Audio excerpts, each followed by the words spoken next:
கர்த்தருடைய நாமத்திற்கு மகிமை உண்டாகட்டும். அவரை எப்பொழுதும் சோஸ்தரிக்கப்படத்தக்கவராய் இருக்கட்டும். இன்று என்றும் சதா காலங்களிலும் அவருடைய நாமம் எப்பொழுதும் மேன்மை உள்ளதாக இருக்கட்டும். நாம் சிறுகவும் அவர் உயரவும் வேண்டும் என்கிற மனப்பாங்கு நம்மிடத்தில் உண்டாக தேவன் கிருபை செய்வாராக. பரிசுத்த ஆவியானவர் நம்ம மத்தியிலே அசைவாடுவதை தேவன் உணர அனுகிரகம் செய்யும்படியாய் நான் தேவனுடைய சமூகத்துல தாழ்மையாய் பிரார்த்தித்துக் கொள்கிறேன். வந்திருக்கிற அருமையான விசுவாச பிள்ளைகளை கிறிஸ்துவ நாமத்தினாலே வாழ்த்தி வரவேற்றுக் கொள்கிறேன். நம்ம இந்த ஜூம்ல பெரிய பப்ளிசிட்டி எல்லாம் பண்றது இல்லை. வேதத்தை உண்மையிலேயே ஆழமாய் அறிய வேண்டும் என்று விரும்புகிற பிள்ளைகள் மாத்திரமே இதில் சேர்க்கப்படுகிறார்கள் என்பதை நீங்கள் அறிவீர்கள். அப்படிப்பட்ட வாஞ்ச உள்ள பிள்ளைகளை மாத்திரம் இங்க கூட்டிட்டு வாங்க. சும்மா டைம் பாஸுக்கு சரி சும்மா உட்கார்ந்துருக்கவங்க ஜூம்ல ஒரு நேரம் வந்து பார்த்துட்டு வருவோம் அப்படிங்கிற மனப்பான்மை உள்ளவர்கள் தயவு செய்து இங்க நம்ம அழைச்சிட்டு வர வேண்டாம். நம்ம தேவனுடைய மகத்துவங்களை புரிந்து கொள்வதற்கு பிரயாசப்படுகிறோம். அது எல்லாருடைய மனதையும் தொட்டு விடாது. உண்மையிலே ஆர்வமும் விருப்பமும் கிறிஸ்துவை போல் மாறுவதற்கு ஏதுவான வாஞ்சியும் உள்ளவர்களால் மாத்திரமே அதை அறிந்து கொள்ள முடியும், அதை கிரகித்துக் கொள்ள முடியும். வேதாகமத்தில் விளங்கிக் கொள்கிறதுல அநேக பிரச்சனைகள் இருக்கிறது. அதை சரியாய் விளங்கிக் கொள்வதற்கு ஏதுவாக ஆண்டவர் நமக்கு தீர்க்க தரிசன ஆவியின் வரத்தை கொடுத்து திருச்சபையில அப்படிப்பட்ட ஒரு தீர்க்க தரிசியை கொண்டு வழி நடத்தினாலே நம்ம வேதாகமத்தை எவ்வளவு தெளிவாய் புரிந்திருக்கிறோம். இல்லைன்னா மற்ற மார்க்கத்தாரை போல்தான் நம்முடைய விருப்பப்படி செயல்படுகிறவர்களாக இருந்திருப்போம். ஆண்டவர் அப்படிப்பட்ட ஒரு தீர்க்க தரிசி திருச்சபைக்கு கொடுத்ததுக்கான கர்த்தரை சோஸ்தரிக்கிறேன். அதன் மூலமாக வேதத்தை அறிந்து கொள்வதற்கு நாம் எடுக்கிற பிரயாசங்களை நிச்சயமாய் கர்த்தர் அங்கீகரிப்பார் என்று சொல்லி நம்புகிறேன். நம்ம செய்திக்குள்ளாக கடந்து செல்வதற்கு முன்பாக தலைகளை தாழ்த்தி ஜெபம் செய்வோம். ரோசன் சிஸ்டர் ஜெபம் பண்ணுவீங்களா? ஜெபம்.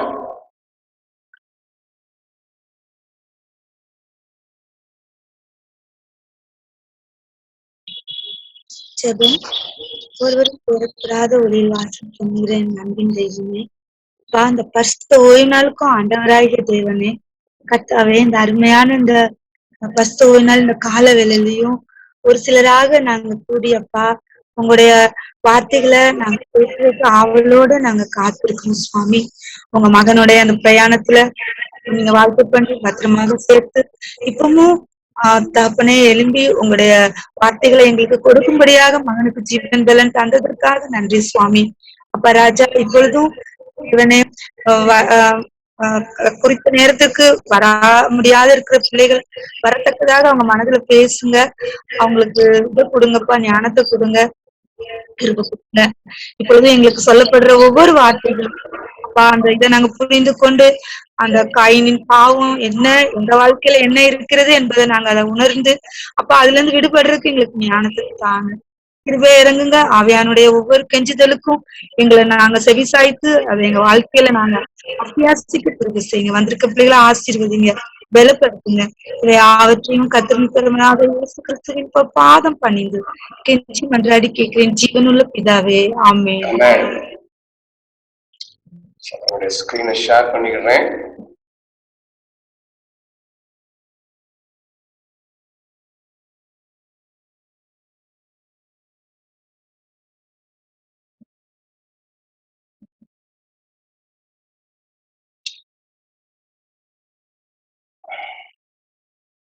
கர்த்தருடைய நாமத்திற்கு மகிமை உண்டாகட்டும். உங்களை மீண்டும் பார்ப்பது நிச்சயமாய் மனதுக்கு சந்தோஷத்தையும் பூரிப்பையும் கொடுக்கிறது. இந்த இக்கட்டு காலத்துல முன்னதாக நம்ம கண்களுக்கு முன்பாக இக்கட்டு காலம் எவ்வளவு கொடிதாக இருக்கும் என்பதை ஒரு சின்ன டிமான்ஸ்ட்ரேஷன் அவ்வளவுதான் காட்டப்படுகிறது.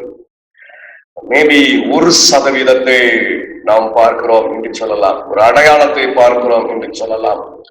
அதற்கு மத்தியில கர்த்தர் நம்மளை ஜீவனோடு கேடு இல்லாதபடி காத்து வருவதற்காக நான் கர்த்தரை சோஸ்தரிக்கிறேன். இதனாலே பாதிக்கப்பட்ட பிள்ளைகள் நிச்சயமாக தேவனுடைய சமூகத்தில பரலோகம் அவர்களுக்காக உண்மையாக பிரயாசப்படும் என்பதில் எனக்கு எந்தவித சந்தேகமும் இல்லை. அது ஊழியக்காரர்களாலும் சரி, விசுவாசிகளானாலும் சரி. ஒருவேளை இந்த கொடூரம் போதகர் என்னை கூப்பிட்டு சொன்னாரு, எங்க வீட்டுல 3 பேரும் பாதிச்சிட்டோம். எனக்கு தெரியாது, சுமலேச சளி இருக்குன்னு முதல்ல சொல்லியிருந்தாரு. நானும் சரி அதை ஒண்ணும் இல்லை அப்படின்னு நினைச்சு நானும் பாய விட்டுட்டேன். என்னுடைய பிஸி ஷீடில் அவருக்கு மறுபடியும் கூட முடியல. அவர் என்ன கூப்பிட்டு இருந்தார் நேற்று. சார் எனக்கு கோவிட் சார், நான் உங்களுக்கு வாட்ஸ்அப்ல மெசேஜ் அனுப்புனேன் அப்படின்னு சொன்னாரு. எனக்கு மனசு கஷ்டமாய் போச்சு. ஏன்னா அந்த வாட்ஸ்அப் மெசேஜை பார்க்கறதே இல்லை, அனுப்புறதோட சரி. அதுக்கு எனக்கு அதிக நேரம் அதுல ஒதுக்க முடியவில்லை. என்ன பாஸ்டர் சொல்றீங்க? ஆமா, என் மகா, என் மனைவி எல்லாருக்கும் வந்துச்சு. ஆனா யாருக்கும் இது வரக்கூடாது சார். என்ன அப்படின்னு, அவ்வளவு பயங்கரமான வேதனை, வயிறு வலி, உடம்பு வலி, மூச்சு திணறல். வீட்டிலேதான் இருந்தோம், மிக மிக பெரிய கஷ்டம், 1 வாரம் நாங்கள் சகித்தோம் அப்படின்னு சொன்னாங்க.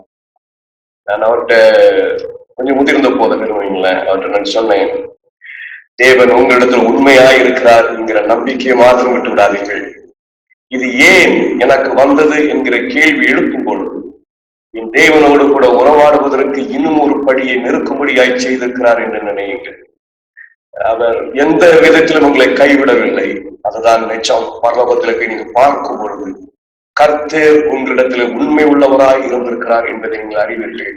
இந்த சிறிய சிக்ஷை அவருடைய அன்பின் வெளிப்பாடு என்பதை நீங்கள் மறந்துவிட வேண்டாம். அந்த அன்பினாலே அவர் உங்களுக்கு சொல்லித்தர விரும்புகிற காரியத்தை நீங்கள் அறிந்து கொள்ளுங்கள். இந்த பூமியிலே உங்கள் குடும்பம் இன்னும் தொடர வேண்டும் என்று தேவன் அனுமதித்து உங்களை காத்ததினுடைய மேன்மையை அறிந்து அதற்கு எதுவான பிரயாசத்தில் ஈடுபடுங்கள் என்று சொன்னேன்.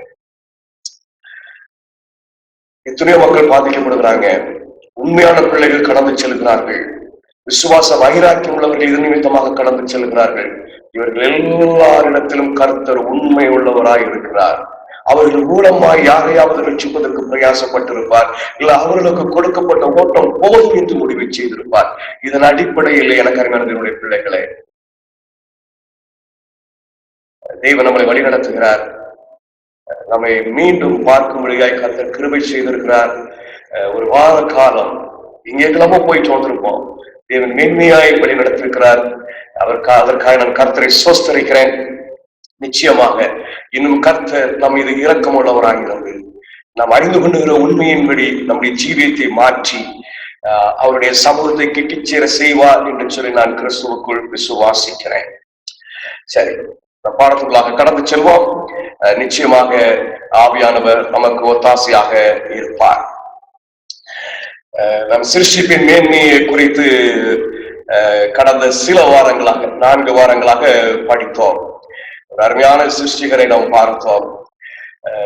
தொடர்ந்து நம்ம வேதாகமத்தை ஆராய்வதற்கு பிரயாசப்பட போகிறோம். தீர்க்க தரிசன ஆவியினுடைய எழுத்தின் அடிப்படையில ஒருவேளை தேவனுக்கு சித்தமானால் வருகிற ஞாயிற்றுக்கிழமையில இந்த தீர்க்க தரிசன ஆவியினுடைய எழுத்து இந்த கடைசி காலத்திற்கு எவ்வளவு முக்கியமானது என்பதை நான் கற்றுக் கொடுக்க வேண்டும் என்று தீர்மானித்திருக்கிறேன். இங்கெல்லாம் அந்த மும்பை சூம்ல அதற்கு மொழியாக்கங்கள் நிறைய செய்ய வேண்டியிருக்கிறது. உங்கள் ஜெபத்தில் வைத்துக் கொள்ளுங்கள். அதற்கு போதுமான நேரம் எனக்கு வேண்டும். வருகிற ஞாயிற்றுக்கிழமை முழுவதும் எனக்கு பிரயாணமாய்தான் இருக்கும். அதனால தயவாய் அதை ஒரு ஜெபத்தில் நினைத்துக் கொண்டு நான் தாழ்மையா வேண்டிக் கொடுக்கிறேன். சரி, இன்னைக்கு நம்ம படிக்க போற பார்க்கலாம். நம்ம ஏற்கனவே சொல்லி இருக்கிறோம் என்ன பாடம் படிக்க போகிறோம் என்று சொல்லி.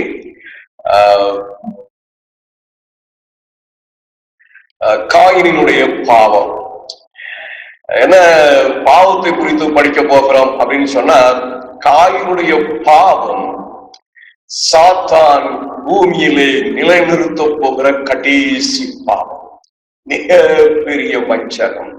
காயினுடைய மனநிலை யாரிடத்திலெல்லாம் இருக்கிறதோ அவர்கள் எல்லோரும் சாத்தானுடைய கொடியின் கீழ் அணிவகுப்பார்கள். ஆகையினால அந்த பாவத்தை படித்து ஆழமாய் அறிந்து கொள்ள வேண்டியது மிக மிக அவசியமாயிருக்கிறது. ஒருவேளை நம்முடைய மனநிலை அப்படி இருக்குமானால் நம் அதை விட்டு வெளியே வருகிறதற்கு அது நிச்சயமாய் தேவைப்பட போகிறது. நம்ம இன்னைக்கு ஒரு பகுதி பார்க்க போறோம். காயின் யாருக்கு பிறந்தார் என்பதை அறிந்து கொள்ள போகிறோம். என்ன இது ஆதாமுக்கு பிறந்தார் அப்படின்னு நீங்க நினைக்கலாம். என்ன சூழ்நிலையில, என்ன மனநிலையில ஆதாம் காயினை பெற்றெடுத்தான்? அப்படி பெற்றெடுக்கப்பட்ட பிள்ளை பாவம் செய்தது. அதான் நம்ம அறிந்து கொள்ள போகிறோம். ஒருவேளை நமக்கு நிறைய போராட்டம் இருக்கும். என்னையா நம்ம இவ்வளவு பிள்ளைய எப்படியாவது கொண்டு வந்துடணும் பாக்குறோம், சொல்லி கொடுத்துடணும் பாக்குறோம், நம்ம சொல்லிக்கிட்டே இருக்கிறோம், கேட்க மாட்டேங்குதே. ஆதாமுடைய மனநிலை எப்படி இருந்திருக்கும் என்று யோசித்து பாருங்க. அதனால முதலாவது நம்ம என்ன ஒரு ஸ்ட்ரக்சர் பில்ட் பண்ண போகிறோம் அப்படின்னு சொன்னா, காயினுடைய பாவத்திற்கு அடிப்படை எங்கே தோன்றியது. நம்ம எல்லாம் படிச்சதுனால எல்லா குறிப்பையும் நான் வாசிக்க போறது இல்லை. அந்த ஒரு முன்னுரை மாதிரி இன்னைக்கு நம்ம அதை அறிந்து கொள்வோம். வருகிற வாரத்துல ஆண்டவர் இன்னும் ஆழமாய் காயின் என்ன செய்தான் என்பதை நமக்கு கற்றுத் தருவாராக. நமக்கு நல்லா தெரியும், பரலோகத்திலே யுத்தம் உண்டாயிற்று. இது நம்ம அறிந்திருக்கிற ஒரு உண்மை. மற்ற எல்லாரையும் காட்டிலும் அந்த யுத்தத்தை மிக தெளிவாக நாம் இங்கே வெளிப்படுத்தி இருக்கிறோம். இயேசுவின் ரட்சிப்பு என்ற தலைப்பின் கீழே நம்ம பரலோகத்தினுடைய காரியங்களை, தேவன் சாத்தானோடு எப்படி செயல்பட்டார் என்கிறது எல்லாம் மிக தெளிவாக நம்ம இங்கே கற்றிருக்கிறோம். அதான் நம்ம மீண்டும் எடுத்த அந்த குறிப்புகளை எல்லாம் வாசித்தோம் என்று சொன்னால் இந்த ஒண்ணுக்கு மட்டும் நம்ம ஒரு பிரசங்கம் பண்ணணும். அதனால பரலோகத்திலே ஒரு யுத்தம் உண்டாயிற்று. சாத்தான் தேவனுடைய வார்த்தைக்கு எதிராக கலகம் செய்தான். அவன் குமாரன் மீது, தேவனுடைய குமாரன் மீது பொறாமை கொண்டான். தேவனுடைய குமாரன் யார் என்று சொன்னால் அவர் தேவனுக்கு சமமாய் இருந்தவர்.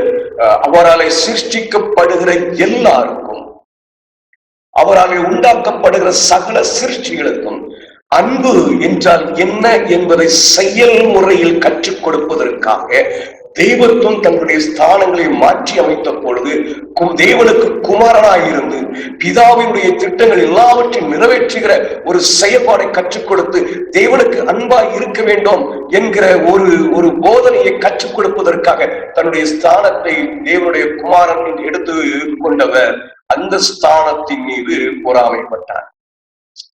பொறாமைப்பட்டது சும்மா விட்டுட்டு போயிட முடியாது. ஏன்னா அவர் ஒரு தேவன். உதாரணத்துக்கு ஒரு அதிகாரி நம்ம கிட்ட ரொம்ப கேஷுவலா, ரொம்ப இயல்பா செயல்படும் பொழுது நம்ம கொஞ்சம் அவருக்கு ஈக்குவலா நம்மளை உயர்த்துற ஒரு அனுபவம் வரும். இயேசு கிறிஸ்து ஒரு தெய்வனாய் இருந்தாலும் அவர் சிருஷ்டிகராக காணப்படுவதனால அவருடைய சிருஷ்டிகளிடத்துல ரொம்ப ஐக்கியமாக இருப்பதை நம்ம அறிய முடிகிறது. இந்த ஐக்கியம் சாத்தானை என்ன நினைக்க வைத்தது என்று சொன்னால், நம்ம காட்டில அவரு நம்மளை மேலதான் இருக்கிறாரு அப்படின்னு நினைத்து அந்த தேவனுடைய குமாரன் மீது பொறாமைப்பட்டான். இதுதான் சாத்தானுடைய பாவத்திற்குரிய அடித்தளம். அந்த பொறாமையினுடைய வெளிப்பாடுதான் அவன் தெய்வத்தினுடைய அந்த கட்டளைகளை குற்றம் சாட்டுவதும் தேவனுடைய நீதிக்கு எதிராக பேசுவதும் காணப்பட்டது. நல்ல நம்ம புரிந்து கொள்ள வேண்டும். சாத்தானுடைய நோக்கம் என்ன அப்படின்னு கேட்டீங்கன்னா, குமாரனுடைய ஸ்தானத்தை பெற வேண்டும், பிதாவோடு கூட என்ன செய்ய வேண்டும் என்று சொன்னால் ஆலோசனையில பங்கு பெற வேண்டும். தான் ஒரு சிருஷ்டியாக இருந்தாலும் கூட, சிருஷ்டிக்கப்பட்ட ஒரு ஜீவனாய் இருந்தாலும் கூட, சிருஷ்டிகரோடு கூட சமமாய் இருப்பதற்கு ஆசைப்பட்டான். அதற்கு காரணம் என்ன அப்படின்னு சொன்னா, இயேசு மாத்திரம், கிறிஸ்து மாத்திரம், தேவனுடைய குமாரன் மாத்திரம் போறாரு, நான் போனா என்ன? அந்த பொறாமைதான் அதனுடைய விளைவு. இதனுடைய விளைவாகத்தான் அவன் பரலோகத்துக்கு எதிராக குற்றம் சாட்டுகளை வைத்தான், பிரமாணத்தை குற்றம் சாட்டினான், அவருடைய நியாயத்தை குற்றம் சாட்டினான். இதெல்லாம் இரண்டாம் நிலை. கிறிஸ்து எவ்வளவு முக்கியமானவர் என்பதை பரலோகத்துக்கு வெளிப்படுத்த வேண்டிய நிலை பரலோகத்துக்கு உண்டாயிற்று. கிறிஸ்து தேவனுடைய குமாரன் எவ்வளவு முக்கியமானவர் என்பதை நம்ம அதெல்லாம் பார்த்தோம். நிறைய காரியங்களை படித்து இருக்கிறோம். சாத்தான் பாவம் செய்த பிறகு கூட அவனை தேவன் பரலோகத்தை விட்டு விரட்டிய பிறகும் நம்ம தீர்க்கதரிசன அவருடைய எழுத்துக்கள் மூலமாக பார்த்தோம். அவன் எல்லா தூதர்களையும் தன்னோடு கூட இழுத்து சென்று விட்டால் மற்ற உலகங்களையும் அவன் வஞ்சிக்க முடியும் என்று அவன் நினைத்தானாம். அந்த நினைப்பை குமாரனுக்கு சமமாய் அவன் யுத்தம் செய்வதற்கு பிதா அனுமதித்தார். ஆகினால் அவனுடைய ஜீவன் பறிக்கப்படாமல் அவன் பரலோகத்தை விட்டு விரட்டப்பட்டான். அவன் தன்னுடைய விருப்பத்தின்படி தேவனாலே உண்டாக்கப்பட்ட உலகம் எத்தனை உலகத்தாண்டு உண்டாக்கி இருக்கிறார்? 100 உலகம். 100 உலகம். அந்த 100வது உலகம் தான் இது, இந்த பூமி. 99 உலகங்கள் அதற்கு முன்பாக இருக்கிறது. ஆண்டவரால் உண்டாக்கப்பட்டு இருக்கிறது. தேவன் இயேசு ஒருவேளை அந்த உலகத்துக்கு போனா அவருக்கு அவ்வளவு மரியாதை இருந்திருக்கும், அவ்வளவு மேன்மை இருந்திருக்கும், அவ்வளவு கனப்படுத்திருப்பாங்க. ஆனா ஆண்டவர் இந்த பூமிக்கு வந்தார். ஒரு அற்புதமான கர்த்தரை நாம் தொழுது கொண்டிருக்கிறோம் என்பதை நாம் மறந்து விடக்கூடாது. சாத்தான் போய் எல்லா உலகத்தையும் சிருஷ்டிப்பதற்கு, எல்லா உலகத்தையும் சோதிப்பதற்கு தேவன் அனுமதித்தார். அந்த செயல் பரலோகத்திலே நடந்து கொண்டு இருக்கும் பொழுது, எனக்கு அறிவான தேவனுடைய பிள்ளைகளே, தேவன் பூமியை சிருஷ்டிக்கிறதை நம்ம பார்க்க முடிகிறது. பரலோகத்துல போய் அவன் வெளியேற்றப்பட்ட பிறகு ஆண்டவர் பூமியை சிருஷ்டிப்பதை நாம் பார்க்க முடிகிறது. பரலோகத்தின் தேவன் சாத்தான் ஒரு செயல்ல தேவகுமாரனுக்கு எதிராக கழகத்தை இன்னும் விஸ்தாரப்படுத்துவதற்காக 99 உலகங்களுக்கு சென்று கொண்டிருக்கும் பொழுது தேவனுடைய குமாரனை இன்னும் மேன்மைப்படுத்தவோ மகிமைப்படுத்தவோ அவர் எந்த விதத்திலும் சளைத்தவர் அல்ல. அவர் எப்பொழுதும் தேவன் என்பதை நிரூபித்து காட்டுவதற்காக இந்த பூமி அநாதி திட்டத்தின்படி கலகெல்லாம் உண்டாக்குறதுக்கு முன்பாகவே பிதாவும் குமாரனும் இந்த பூமியை சிருஷ்டிப்பதற்கு தீர்மானித்ததை நம்ம அறிந்திருக்கிறோம். மறந்துடாதீங்க, அந்த வரலாறுலாம் மறந்துடாதீங்க. அந்த தீர்மானத்துல தேவனுடைய குமாரன் பிதாவோடு கூட போய் சேரும் பொழுதுதான் சாத்தான் நினைச்ச பொறாமையை கொண்டு அதை வெளிப்படுத்துவதற்கான பிரயாசத்துல ஈடுபடுகிறத நம்ம நினைச்சுக்கிறோம், பார்க்கிறோம். இப்ப சாத்தானு சகல உலகங்களையும், தேவனால உண்டாக்கப்பட்ட 99 உலகங்களையும் சோதித்து தன் பக்கம் இழுப்பதற்காக அவன் பிரயாசப்படும் பொழுது கர்த்தர் தேவனுடைய குமாரனை இன்னும் உயர்த்தி இந்த பூமியை சிருஷ்டிக்க நியமித்தார். அவருடைய திட்டம் அவருடைய திட்டத்தை எதுவும் தடுக்க முடியாது. நம்ம ஒரு படிச்சவருடைய குணத்துல அவர் மனதில் நினைப்பதை தடுப்பவன் யார்? ஒருத்தரும் தடுக்க முடியாது. அவர் தம்முடைய திட்டத்தின்படி, அனாதி திட்டத்தின்படி இந்த பூமியை அவர் சிருஷ்டித்தார். அது மிக நேர்த்தியாக தேவனுடைய கரத்தில் இருந்து வந்ததை நாம் பார்க்கிறோம். அது மிக நேர்த்தியாக தேவனுடைய கரத்தில் இருந்து வந்ததை பார்க்கிறோம். மிக நேர்த்தியா சிருஷ்டிக்கப்பட்டது. நம்ம சிருஷ்டிப்பின் மேன்மையை குறித்து படித்தோம். மிக அழகாக ஒழுங்கும் கிரகவுமாக அவருடைய சிருஷ்டிப்பை பார்த்து எல்லாரும் கம்பீரித்தது போல அந்த சிருஷ்டிப்பை பார்க்கும் பொழுது, ஓ என்னுடைய சிருஷ்டிகர் எவ்வளவு அழகானவர் என்று சொல்லி கம்பீரிக்கிற மனப்பார்வை நமக்கும் உண்டாகத்தக்க வேலை சிருஷ்டிப்பினுடைய வரலாறு வேத புஸ்தகத்தில் எழுதப்பட்டிருப்பதற்காக நான் கர்த்தரை ஸ்தோத்திரிக்கிறேன். மிக நேர்த்தியாக ஆண்டவர் அந்த பூமியை சிருஷ்டித்தார். மிக அழகாக சிருஷ்டித்தார். மனிதனையும் சிருஷ்டித்தார். மனிதனை சிருஷ்டிக்கும் பொழுது அவர் எல்லா சிருஷ்டிகளையும் வார்த்தையினாலும் கட்டளையினாலும் உண்டாக்குறது போல உண்டாக்காதபடி அவனை தன்னுடைய கரத்தினாலே வடிவமைத்து அவருடைய நாசில சொந்த சுவாசத்தை ஊதி அவனை அவர் சிருஷ்டித்தார் என்று சொல்லி நம்ம பார்த்தோம். அவனுக்கு ஆண்டு ஒரு அழகான ஒரு ஏதேன் தோட்டத்தையும் கொடுத்து அங்க போய் 2 மரங்களை வைத்திருந்தார். ஒரு நன்மை தீமை அறியத்தக்க விருட்சமும் ஜீவ விருட்சமும் இருந்தது. அதுல நன்மை தீமை அறியத்தக்க விருட்சத்தின் கனியை புசிக்க கூடாது என்கிற ஒரு கட்டளை ஆதாமுக்கும் ஏவாளுக்கும் சொல்லப்பட்டது. இந்த கட்டளை சிலர் என்ன நினைக்கிறாங்க அப்படின்னு சொன்னா, ஏதோ இந்த பூமிக்காக ஏற்படுத்தப்பட்ட கட்டளையாக நினைக்கிறார்கள். எனக்கு ரொம்ப வேதனையா இருக்கும். ஆண்டவர் ஏதோ இந்த பூமியை ஒரு கருவியாக, அவர் நல்லவர் என்பதை நிரூபிப்பதற்கு ஒரு கருவியாக உண்டாக்குவது போல பிரசங்கிக்கிறார்கள். ஆனா நிச்சயம் அல்ல. இந்த பூமியில கொடுக்கப்பட்ட கட்டளை நமக்கு மாத்திரம் உரிய கட்டளை அல்ல. 99 உலகங்களிலும் இருக்கிற ஒரு கட்டளை இந்த உலகத்திற்கும் கொடுக்கப்படுகிறது. அதெல்லாம் எப்படி அறிந்து கொள்ள முடியும்? தீர்க்கதரிசன ஆவியினுடைய எழுத்துக்கள், தீர்க்கதரிசன ஆவியினுடைய எழுத்துக்கள். அந்த எழுத்துகள் இல்லாமல் வேதத்தை கற்றுக்கொள்வதற்கு பிரயாசப்படுகிற எல்லாரும் Even the Seventh-day Adventists எப்படி இருப்பார்கள் என்று சொன்னால் விழுந்து போன பாபிலுடைய குமாரத்திகள் போல் வேதத்தை அறிந்து கொள்வதற்கு பிரயாசப்படுவார்கள். இந்த எழுத்துகள் மிக மிக மிக முக்கியமானவைகள். நான் ஒருவேளை முடிந்தால் அதை தமிழ்ல பிரசங்கிப்பதற்கு பிரயாசப்படுவேன். ஆங்கிலத்தில் ரெடி பண்ணி வச்சிருக்கிறேன், அதை தமிழ்ல பிரசங்கிப்பதற்கு பிரயாசப்படுவேன். பக்கம் 49. மனிதனுடைய நிச்சய வாழ்வின் இன்றியமையாத நிபந்தனையாக தேவன் அவனை கட்டளையின் கீழ் வைத்தார். தேர்ந்தெடுக்கும் சுதந்திரம் இல்லாமல் அவருடைய கீழ்ப்படிதல் தன்னார்வமாக இருந்திருக்காது, ஆனால் கட்டாயப்படுத்தப்பட்டதாக இருந்திருக்கும். இந்த கட்டளை அவர் வைக்கல அப்படின்னு சொன்னா, இந்த நன்மை தீமை விருட்சத்தின் கனியை நீ புசிக்க கூடாது அப்படிங்கிற ஒரு பிரமாணத்தை தேவன் ஆதியில உண்டாக்கப்பட்ட ஆதாமுக்கும் ஏவாளுக்கும் நியமிக்காம இருந்திருந்தா அவர் ஏரந்தரமா இருந்திருப்பார். அவனுக்கு சுதந்திரம் இருந்திருக்காது. தேவனை பின்பற்றுவதற்கு ஒரு சுதந்திரம் இல்லாமல் போயிருக்கும். அங்கே எந்த குணாம்சத்தின் வளர்ச்சியும் இருந்திருக்க முடியாது. கட்டளை கிறிஸ்துவை அறிகிற அறிவிலை வளருங்கள் என்று அந்த வளர்ச்சி இருந்திருக்காது. பிரமாணம் இருந்தாதான் வளர்ச்சி. பிரமாணத்தை கை கொள்வதற்காக நான் தேவன் மீது காட்டுகிற அன்பு, நான் அவருடைய அன்பை இருதயத்தில் உருவாக்கி கொள்ளுகிற அந்த பிரயாசம் எல்லாம் இது பரலோகத்திலும் இருக்க போகிறது. அங்க போய் நம்ம ஏந்திரமா இருக்க போறதுல ஒவ்வொரு நாளும் நம்ம கிறிஸ்துவுக்குள் வளர்கிற அனுபவம் அங்கேயும் இருக்க போகிறது.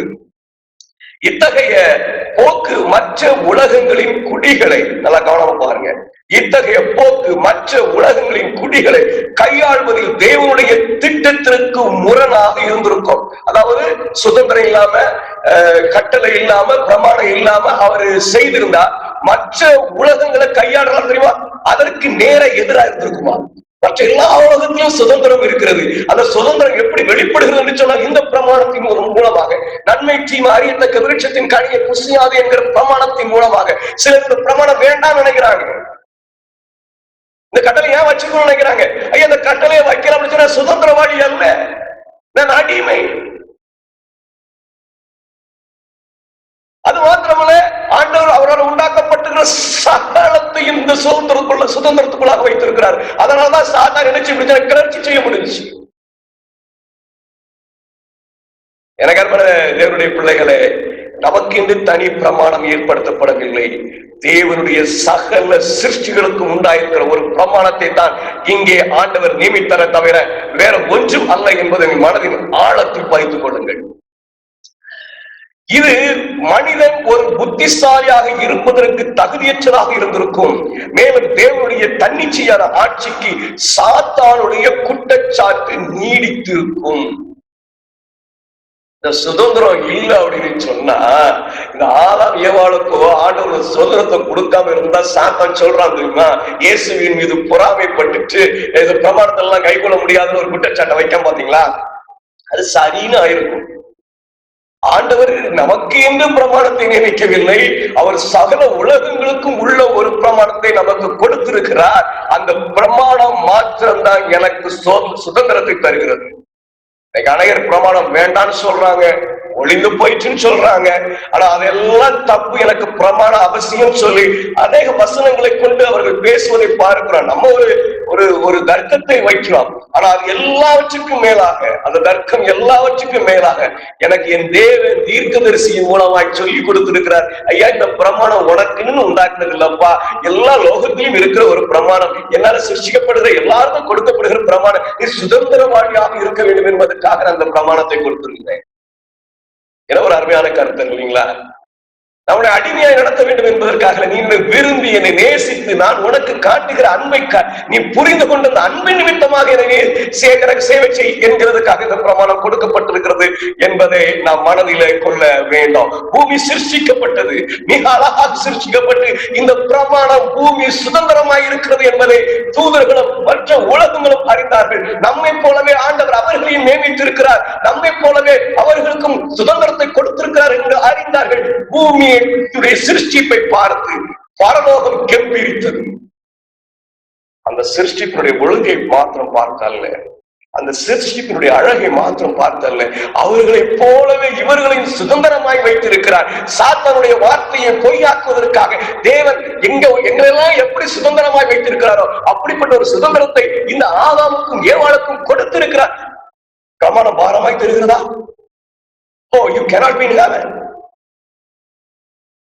பரலோகம் பிரமாணம் இல்லாமல் இல்லை. இந்த நன்மை தீமை விருட்சத்தின் காணி பரலோகத்தில் இனி இருக்கக்கூடாதுன்னு நினைக்கிறீங்களா? ஒருவேளை அது இல்லாம போயிடுச்சுன்னு வச்சுக்கிடுமே, பிரமாணம் கண்டிப்பாய் உண்டு. ஏன்னா கட்டளை இல்லை அப்படின்னு சொன்ன சுதந்திரம் இல்லை, அது அடிமைத்தனம். இதை பார்த்தாங்க.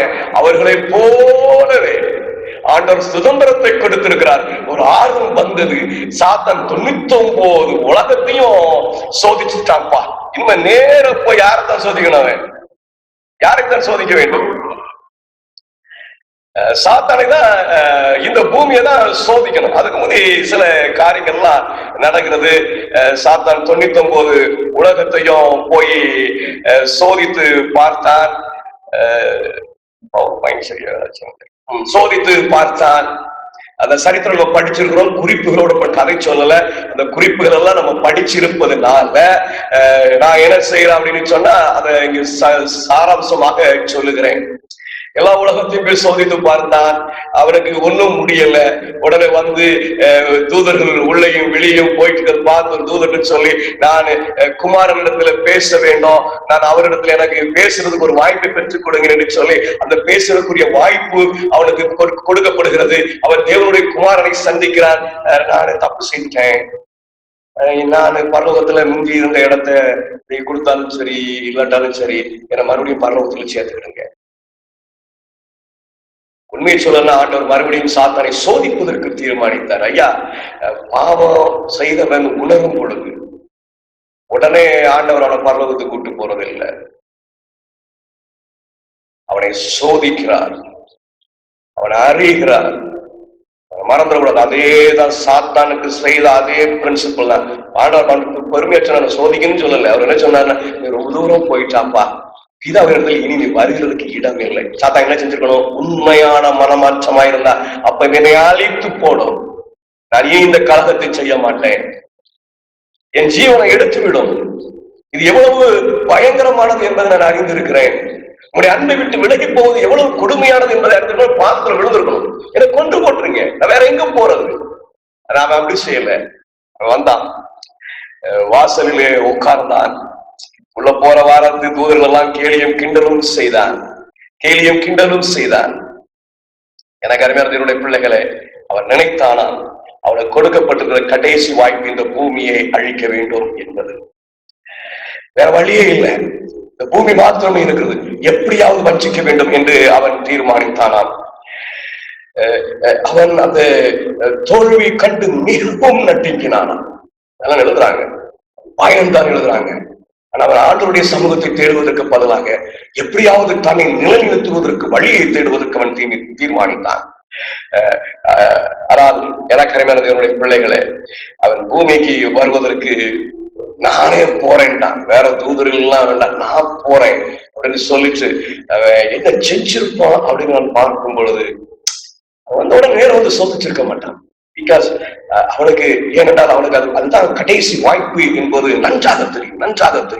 அப்ப அவன் இதை செய்து பண்ணா உட்கார்ந்த ஏதேன் தோட்டத்தை சுற்றி வந்து ஆதாமும் ஏவாளும் எப்படி இருக்கிறார்கள், என்ன நினைக்கிறார்கள், என்ன பேசுகிறார்கள், எதன் பக்கத்துல போறாங்க, இந்த நன்மை தீமை விருட்சத்தின் கனியை குறித்து அவர்களுக்கு ஏதாவது சிந்தனை இருக்குதா, இதெல்லாம் நோட்டம் பார்த்து ஆமா ஆதாம் வந்து ரொம்ப தெளிவா இருக்கிறான், இதை பார்க்க கூட மாட்டேங்கான். ஆனா ஏவாள் மாத்திரம் அப்பப்போ என்னுடைய இமேஜினேஷன் சரிங்களா, அப்பப்போ லேசா பாக்குறா, அவளுக்கு இதுல ஏதோ ஒண்ணு இருக்கிறது, அவ கொஞ்சம் நின்று திரும்பி பாக்குறா. அப்ப இவளை எப்படியாவது தனிமையில வருகிறதுக்காக காத்திருந்து, அதாவது அந்த வஞ்சகம் பரலோகம் பூமிக்கு ஒரு ரிஷிப்பின் திட்டத்தை கொடுப்பதற்கு ஒரு காரணம் இருக்கு. காத்திருந்து நயவஞ்சகமான வார்த்தையினாலே அவன் ஏவாளை வஞ்சித்தான் என்று சொல்லி நம்ம பார்க்கிறோம். ஏவாளை மிகவும் தந்திரமாய் வஞ்சித்தான் என்று சொல்லி நம்ம பார்க்கிறோம். நமக்கு அந்த கதைகள் தெரியும். அந்த பழத்தை ஏவாள் வாங்கினால், அதை எடுத்து புசித்தால், அது அவன் சொன்ன வார்த்தைகள் எல்லாம் நம்ம பார்க்கும் பொழுது அது கண்ணுக்கு ரொம்ப, இன்னைக்கு நம்ம மனசுக்கு இதமான காரியத்தை செய்கிற எல்லாமே பாவமாக இருக்கும், தேவனுடைய திட்டத்துக்கு எதிராக இருந்தார். நம்முடைய மனதுக்கு இதமாய் செய்கிற எல்லாம் பாவமாய் இருக்கும். அது தேவனுடைய திட்டத்துக்கு எதிராக இருந்தார். அந்த பழத்தை ஆதாமு வாங்கி என்ன செய்தாரு? புசித்தாரு. பாவம் வந்தது. சாத்தான் ஆர்ப்பரித்தான். Greatest victory for Satan. அவன் ஆர்ப்பரித்தது மாத்திரமல்ல, பரலோகத்தின் மீது ஒரு குற்றச்சாட்டு வைக்கிறான். அது நம் மனதிலே ஆழமாய் பதிந்து இருக்க வேண்டும். நம் மனதின் ஆழத்திலே பதிந்து இருக்க வேண்டும். அந்த குற்றச்சாட்டு என்ன என்பதை தெளிவாக அறிந்திருக்க வேண்டும். ஆளாளர்களோட சொல்றாங்க, ரொம்ப தெளிவா தீர்க்கதரிசனாவினுடைய எழுத்துகளில் இருக்குது. டிசைர் ஆஃப் ஏஜஸ், பக்கம் 761. மனிதர்கள் தேவனுடைய நியாய பிரமாணத்தை மீறி அவருடைய சித்தத்தை புறக்கணித்த போது சாத்தான் வெற்றியினால் ஆர்ப்பரித்தான். இந்த பூமிக்கு சுதந்திரத்தை கொடுத்த பொழுது பரலோகம் ஆர்ப்பரித்தது. My God is great. இந்த சாத்தானை பற்றி அவர் நினைக்கவே இல்லை. இந்த சந்ததி சாத்தானுடைய சோதனையை மேற்கொள்ளும் என்று அவர்கள் சுதந்திரத்தினால தேவனை தேர்ந்தெடுப்பார்கள் என்று சொல்லி ஆர்ப்பரித்து. ஆனா இங்க பாவம் வந்த உடனே யாரு ஆர்ப்பரிக்கிறா அப்படின்னு சொன்னா சாத்தான் ஆர்ப்பரிக்கிறத நம்ம என்ன செய்ய முடிகிறது? பார்க்க முடிகிறது. அது நிரூபிக்கப்பட்டது. எது? அவன் அறிவித்தான், பிரமாணம் கீழ்ப்படிய முடியாது என்று சொல்லி. அவனுடைய அல்டிமேட் நோக்கம் என்னது? தேவனுடைய குமாரனை மட்டம் தடுத்தவனும் அவருக்கு சமமா போயிடணும். அதுதான் அவன் பொறாமை கொண்டது தேவனுடைய குமாரன் மீது. அவன் வச்ச குற்றச்சாட்டு என்னன்னா, தேவனுடைய பிரமாணத்தை கை கொள்ள முடியாது. அந்த முடியாது, பிரமாணத்தை கை கொள்ள முடியாது அப்படின்னு அவன் இங்க ஆர்ப்பரித்தாலும் கூட 99 உலகங்கள் பிரமாணத்தை கை கொள்ள முடியும் என்று நிரூபித்து இருக்கிறது. பரலோகத்தில் உள்ள உண்மையான தூதர்கள் பிரமாணத்தை கை கொள்ள முடியும் என்று நிரூபித்திருக்கிறார்கள். ஆயிரம் அவன் சொல்லுகிற ஒரு குற்றச்சாட்டு பிரமாணத்தை கை கொள்ள முடியாது. ஏன்னா என்னை மாதிரி உமாறு சிருஷ்டிக்கப்பட்டு போவட்டவர்கள் விழுந்து போனார்கள், ஆகினாலே பிரமாணத்தை கை கொள்ள முடியாது என்ற குற்றச்சாட்டை அவன் வைக்கிறார். ஏனென்றால் அவனுடைய கலகத்திற்கு பின் பரலோகத்தில் இருந்து வெளியேற்றப்பட்டு இருந்தான். அவன் அந்த கலகத்திலிருந்து பிரமாணத்துக்கு விரோதமா நடந்ததுனால வெளியேற்றப்பட்டிருந்தாங்க. அதுக்கு காரணம் ஏன் இந்த குற்றச்சாட்டை வைக்கிறார் என்று ஒரு காரணம். அப்படி போல மனித இனமும் தேவனுடைய தயவிலிருந்து எங்கெங்கும் விளக்கப்பட்டிருக்க வேண்டும் என்று உரிமை கொண்டாடினார். அவன் ஆண்டவருக்கு திரும்பி போனான். பாத்தீங்களா? திரும்பி போய் ஆண்டவரை மன்னிப்பு கேட்கும் போது, இல்லப்பா நீ ரொம்ப தூரம் போயிட்டா, இவன் ஒண்ணு செய்ய முடியாதுன்னு வெளியே போச்சு வச்சார்ல. எல்லாம் பாரு, இவனும் பிரமாணத்தை கை கொள்ளாம போயிட்டான், அதனால இவனையும் நீ என்ன செய்ய முடியாது, உங்களோட கூட வைக்க முடியாது. இதுதான் அவனுடைய குற்றச்சாட்டு. இதுதான் அவனுடைய வெற்றிக்கு காரணம். தேவன் நீதி உள்ளவராக இருக்க முடியாது. சிருஷ்டிகர் நீதி உள்ளவராக இருக்க முடியாது. நீதியா அவன் வலியுறுத்தினான், எம்பசைஸ் பண்றான். இதுதான் அவனுடைய எம்பசைஸ். நீதியாக இருந்து கொண்டு பாவிக்கு தயவு காட்ட முடியாது என்றார். நீதியாக இருந்து கொண்டு பாவிக்கு தயவு காட்ட முடியாது என்று சொன்ன குற்றச்சாட்டு ரொம்ப அழகா இருக்கு பாருங்க, ரொம்ப அழகா இருக்கு. பரலோகத்துல நம்ம வாசித்திருக்கிறோம், சாத்தான் கலகம் செய்த போது தேவனுடைய குமாரன் அநேக நேரம் அவனை மன்னித்தாராம். ஆச்சரியமான கருத்து. அநேக நேரம் மன்னித்தாராம். ஒரு தடவை 2 தடவை இல்லை, அநேக நேரம் மன்னித்தாராம். தீர்க்கதரிசன ஆவி நமக்கு வெளிப்படுத்துறாங்க இந்த உண்மையை. இவன் சாத்தான பாருங்க, அவன் கடைசியா எல்லா முயற்சியும் பண்ணிட்டு வேற வழி இல்லை அப்படின்னு நினைச்ச உடனே ஆண்டவர்கிட்ட போகும்போது ஆண்டவர் மன்னிக்க மாட்டேன்.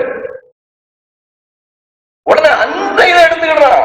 அவன் இவருக்கு ஏதாவது நம்மள மன்னிச்ச மாதிரி இவனையும் மன்னிச்சிடக்கூடாதுன்னு சொல்லி அவன் ஆர்வத்தோட ஒரு குற்றச்சாட்டை வைக்கிறான். என்ன குற்றச்சாட்டை வைக்கிறான்? நீ நீதியா இருந்துகிட்டு பாவியெல்லாம் என்ன செய்ய முடியாது, மன்னிக்க முடியாது, உன்னோட கூட சேர்க்க முடியாது, அவனுக்கு தயவு காட்ட முடியாது, அவனுக்கு இரக்கம் காட்ட முடியாது. This is the challenge for heaven. பிரமாணத்தை கை கொள்ள முடியுமா முடியாதா என்பது சேலஞ்ச் அல்ல. அதை தூதர்கள் நிரூபித்திருக்கிறார்கள். 99 உலகம் நிரூபித்திருக்கிறது தேவனுடைய வார்த்தையை கீழ்ப்படிய முடியும் என்று சொல்லி, அவருடைய சிருஷ்டிகளால கீழ்ப்படிய முடியும் என்பதை நிரூபித்திருக்கிறது. இவன் பரலோகத்துக்கு சேலஞ்ச் என்ன அப்படின்னு சொன்னா, விழுந்து போனவனை மீட்க முடியுமா முடியாதா? சாத்தான் முடியாது என்று நினைத்தான். ஏன் அப்படி நினைத்தான் சொன்னான்? பரலோகத்துல அவனுக்கு வாய்ப்பெல்லாம் கொடுக்கப்பட்டு கடைசியில முடியாதுன்னு விரட்டி விட்டுச்சாரு. அதே மாதிரி இவனையும் இன்னும் என்ன செய்ய முடியாதுன்னா மீட்க முடியாது. இவன் எனக்கு அடிமை ஆயிடுச்சா. And this is the greatest challenge for Jesus Christ, who is a creator. தேவனுடைய சிருஷ்டி ஆகிய இயேசு கிறிஸ்துவுக்கு இது மிகப்பெரிய ஒரு சவாலாக அது காணப்படுகிறது. நம்ம என்ன செய்கிறோம் பார்க்கிறோம். எனக்கு அருமையான தேவனுடைய பிள்ளைகளே, பிரமாணத்தை மீறிய மனிதனுக்கு தயவு காட்ட முடியாது என்று சாத்தான் ஆர்ப்பரித்தான். அவன் தன்னை இனி எப்பொழுதும் இந்த உலகம் அவனுடையதாக இருக்கும் என்று நினைத்தான். பரலோகம் என்ன செய்தது என்பது நமக்கு நல்லா தெரியும். பிதாவும் குமாரனும் இணைந்தார்கள், பேசினார்கள், பரிசுத்த ஆவியானவர் அங்கே இருந்தார். அவர்கள் தெய்வத்துவம் கூடி ஆலோசனை செய்து என்ன செய்யலாம் அப்படின்னு சொல்லும் பொழுது பிதாவுக்கு கொஞ்சம் தயக்கம் இருந்ததாம். எல்லாம் எழுதுறாங்க, இயல்பாவே தயக்கம் இருந்ததாம். எதுக்கு போட்டுக்கிட்டு இந்த பூமியை போய் நீ போய் மரணம் தான், வேற வழியே இல்லை. அவர்கள் நீதியானவர்கள், அந்த நீதியை நிலைநாட்ட வேண்டும். அந்த நீதியின்படி விழுந்து போனவன் மறிக்க வேண்டும். அப்போ அதுக்கு ஒரே வாய்ப்பு என்ன அப்படின்னு சொன்னா அந்த மரணத்தை சிருஷ்டிகர் தேவனுடைய குமாரன் ஏற்றுக்கொள்வதுதான். அதனால பிதா கொஞ்சம் தயங்கினாராம். 3 முறை கலந்து ஆலோசித்தார்கள். நான் அடிக்கடி சொல்வேன், பரலோகம் ஒரு ஏந்திரமான ஒரு இடம் அல்ல, மிக கேஷுவல் பிளேஸ். இன்னைக்கு நீங்கள் பார்க்கிறது உலகம் தான், ஆனா பாவம் இல்லாத உலகம், வஞ்சகம் இல்லாத உலகம், சூழ்ச்சி தந்திரம் இல்லாத உலகம், மிக மிக அழகான ஒரு உலகம். பிதா கடைசியா குமாரனுக்கு அந்த வாய்ப்பை கொடுத்தார் என்று சொல்லி எழுதுகிறாங்க. ஏன் இந்த பூமியை ஆண்டவர் ரட்சிக்கிறார்? இந்த பூமியை ரட்சிப்பதற்காக தேவன் தம்முடைய குமாரனுடைய ஜீவனை கொடுப்பதற்கு ஏன் தீர்மானித்தார்? சிருஷ்டிகராகி தேவனுடைய குமாரன் ஏன் அவருடைய ஜீவனை கொடுப்பதற்காக பிரயாசப்பட்டார்? அழகா எழுதுறாங்க, இந்த பூமிக்கு ஏன் இந்த வாய்ப்பு கொடுக்கப்பட்டது.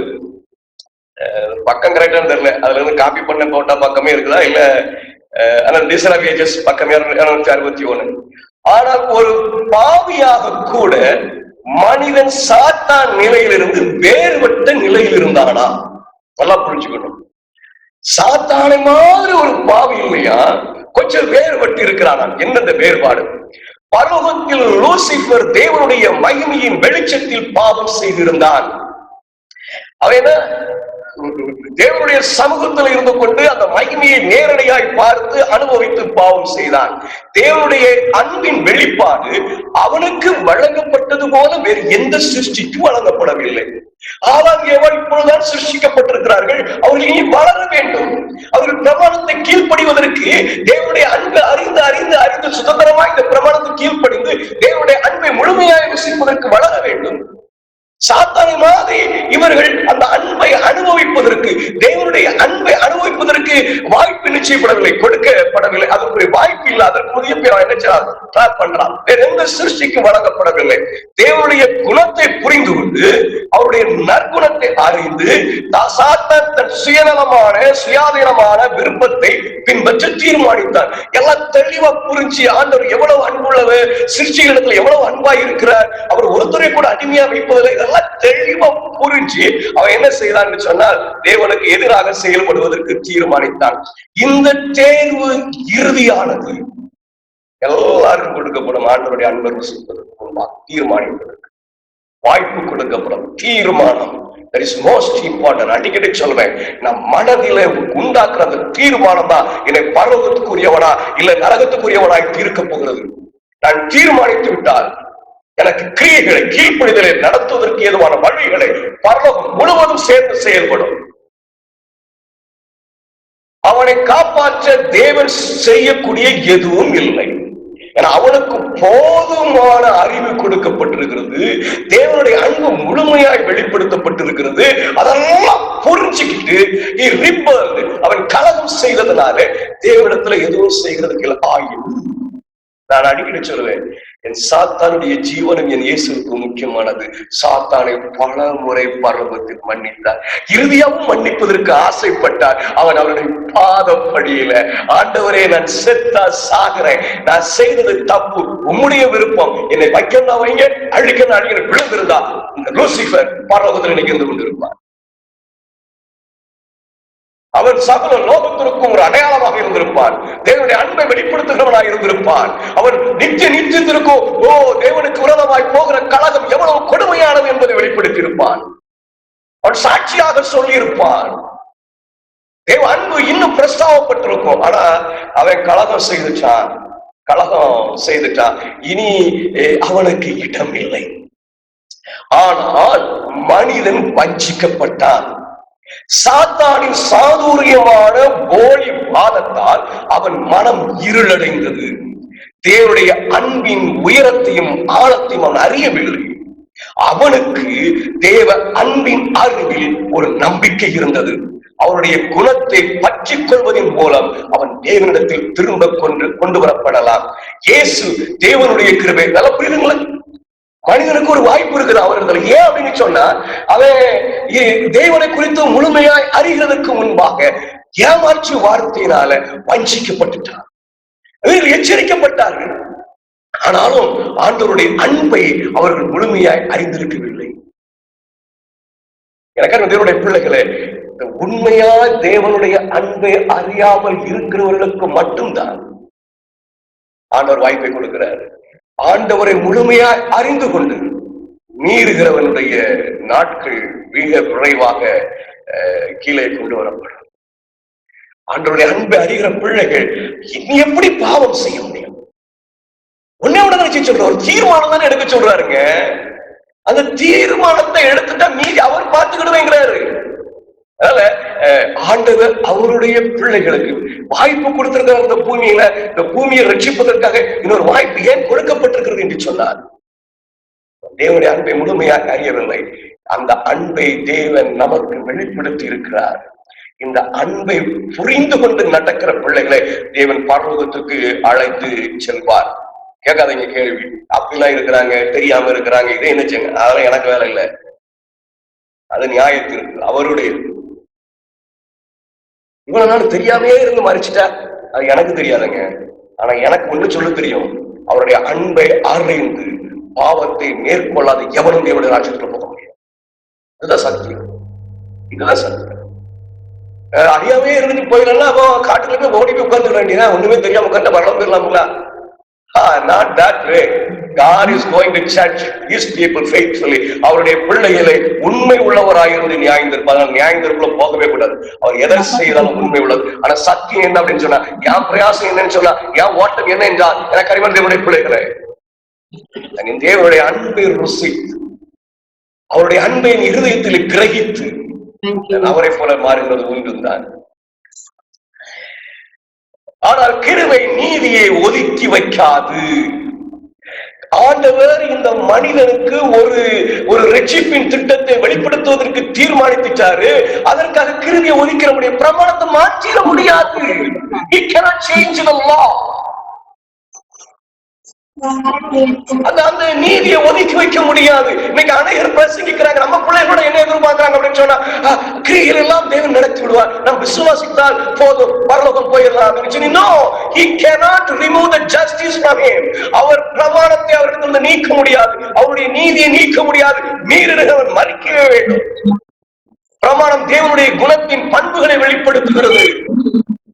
மேலும் மனிதனை அவனுடைய விழுந்த நிலையில் சந்திக்க அவன் ஒரு எழுத்தாயிலும் ஒரு எழுத்தின் உறுப்பாயிலும் மாற்ற முடியாது. God cannot change even a letter. அவருடைய நீதி, அவருடைய கிருபையை காட்டுகிறேன் அப்படின்னு சொல்லி ஆண்டவர் சரி இந்த பிரமாணம் வேண்டாம்ப்பா, சரி போங்க அப்படின்னு அப்படி சொல்லல. அந்த பிரமாணம் அப்படியே இருக்கிறது, அவருடைய நீதி அப்படியே இருக்கிறது. அவருடைய திட்டத்துல மாற்றமே கிடையாது. நல்லா மனசுல ஆக்கிடுங்க. ஆண்டவருடைய வார்த்தை மனதுக்கு கடினப்படுத்துதா? நீங்கள் தேவனோடு கூட இல்லை. என்னுடைய இச்சைகளுக்கும் என்னுடைய விருப்புகளுக்கும் நேர் எதிராக என்னுடைய வார்த்தை காணப்படுகிறதா உணர்றீங்களா?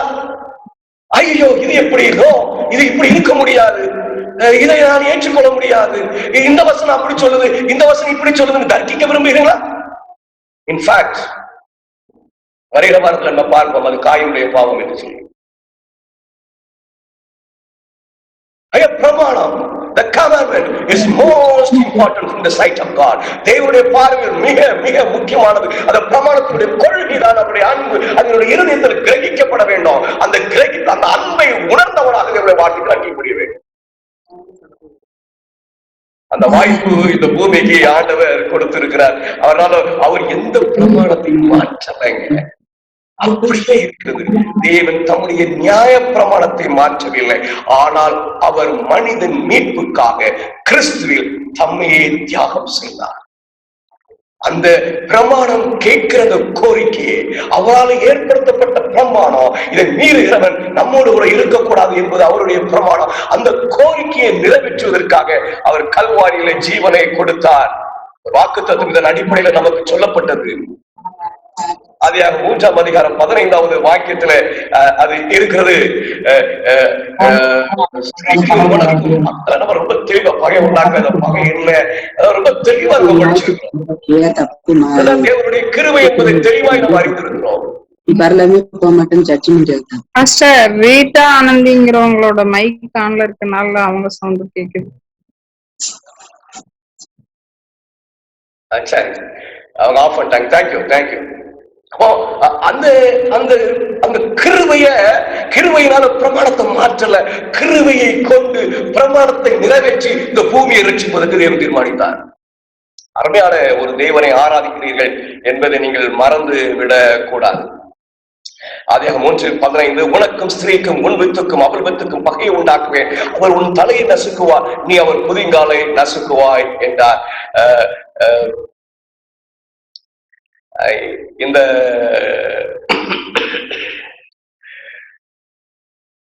குறிப்பை நான் வாசிக்கிறேன், கொஞ்சம் கவனமா கேளுங்க.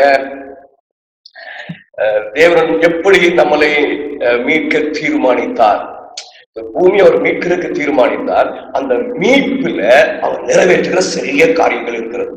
ஆனா நம்ம என்ன செய்யறோம் அப்படின்னு சொன்னா, அந்த காரியங்களெல்லாம் நிறைவேற்றுவதற்காக கிறிஸ்து வந்தார் என்று போதுகிறோம். நேர் ஒரு தவறான போதனை. மெயின் கிளாஸ், சப் கிளாஸ் அப்படிமாங்க. மெயின் என்ன அப்படின்னு அந்த பூமியை மீட்க வேண்டும், இதுதான் தேவனுடைய விருப்பம். அந்த மீட்பில அவர் நிறைய காரியங்களை செய்கிறார். அந்த நிறைய காரியங்களை செய்கிறதுக்காக மீட்க வந்தார் என்று போதிப்போது தேவனுடைய அன்பை அப்படியே சாத்தானுடன் என்று சொல்லி செய்கிற போதனை. ஒரு உதாரணத்துக்கு, அவர் தேவன் நம்மை மீட்க வந்ததுனால அவர் பிரமாணத்தை செய்து காட்டினார். பிரமாணத்தை நிறைவேற்றினாலும் மீட்க முடியும். அவர் ஒரு எழுத்தையும் உறுப்பாய்களும் நீக்க மாட்டேங்கிறாரு. அப்ப அந்த பிரமாணத்தை அவர் நிறைவேற்ற வேண்டும் என்று சொன்னார். நம்ம என்ன செய்யறோம் அப்படின்னு சொன்னா, பிரமாணத்தை நிறைவேற்றுவதற்காக பூமிக்கு வந்தார் என்று சொல்கிறோம். அவர் அன்பு போயிருதுங்க. என்ன ஒரு பாவி ஆக்கி என்ன பாடுபடுத்தி அவர் பிரமாணத்தை நிறைவேற்றணுமா அப்படின்னு கேள்வி வந்தது இல்ல. அவர் இந்த பாவியை மீட்க வந்த பொழுது அந்த பாவியினுடைய நிலையில இருந்து கொண்டு பிரமாணத்தை நிறைவேற்ற முடியும் என்பதையும் நிரூபித்தார். நான் சொல்ற புரியுதா? கொஞ்சம் சொல்லுங்க, புரிஞ்சுங்க. ரொம்ப முக்கியமானது தேவனுடைய அன்பை கேள்வி கேட்பது. புரியுதுங்களா? இன்னொரு வாட்டி சொல்லிருங்க. அதாவது ஒரு வாக்கியத்தை சொல்லுகிறேனே, இந்த விளக்க வேண்டும் என்று சொல்றதுக்கு, நான் ஆலயத்தை செல்லுகிறேன். நான் ஆலயத்துக்கு செல்லும் பொழுது ஒரு நாய் மடிந்து கிடந்தது, இறந்து போய் கிடந்தது. ஆலயத்துக்கு செல்லும் பொழுது ஒரு நாய் இறந்து கிடந்தது. இப்போ எது முக்கியமானது? நான் ஆலயத்துக்கு செல்றேன், அந்த நேரம் ஒரு நாய் இருந்து கிடக்குது. இதை ஒரு நாய் இறந்து கிடந்த போது நான் ஆலயத்துக்கு செல்றேன், ஒரே சென்டென்ஸ் தான், இடம் தான் மாறுது. இதுல எது முக்கியமாகுது? நாய் இறந்து கிடந்தது முக்கியமாகிறது. அந்த நேரம் நான் ஆலயத்துக்கு போகிறேன். முதல்ல நான் ஆலயத்துக்கு போறது போது நாய் இறந்து கிடந்தது, ஆலயத்துக்கு போறது முக்கியமா இருக்குது. ரெண்டாவதுல அதே வார்த்தை தான், நாய் இறந்து கிடந்த போது ஆலயத்துக்கு போகிறேன், நாய் இறந்து கிடந்தது முக்கியமா இருக்குது. இப்படித்தான் ஆண்டவராக இயேசு கிறிஸ்து பூமியை ரட்சிப்பதற்கு திட்டம் தீட்டினார். அது அவருடைய அன்பினுடைய விளைவு. நம்ம வாசித்தோம் இல்லைங்களா? இவனுக்கு ஒரு இடம் இருந்துச்சு, அதை நிறைவேற்றுவதற்காக அவர் எந்த மாற்றத்தையும் செய்யல. நம்முடைய பிராமணத்திலே நீதியிலையும் அப்படியே இருக்கிறது. அவர் இந்த பூமியை மீட்க வரும்போது அவர் பிரமாணத்தை நிறைவேற்றுகிறார். அதை எப்படி மாற்றலான்னு சொன்னா, அவர் பிரமாணத்தை நிறைவேற்றும் பொழுது பூமியை மீட்கிறார். நிறைய வித்தியாசம் இருக்கிறது. அவர் பிரமாணத்தை நிறைவேற்றுவதற்காக அந்த பூமிக்கு வந்த பொழுது அந்த பூமியை மீட்கிறார் அப்படின்னு சொல்லப்படுது. அப்போ முக்கியதான் பிரமாணத்தை நிறைவேற்றுவது நான் அல்ல. ஆனா இந்த பூமியை மீட்க வரும் பொழுது அவர் பிரமாணத்தை நிறைவேற்றுகிறார் என்று சொல்லும் போது எனக்கு தேவனுக்கு நான் முக்கியம், என்ன மீட்பது முக்கியம். அந்த அன்பு இருக்கு பாத்தீங்களா, மாற்றி போடும் போது மாறி போயிடும். புரியுதானே சொல்றது? இப்போ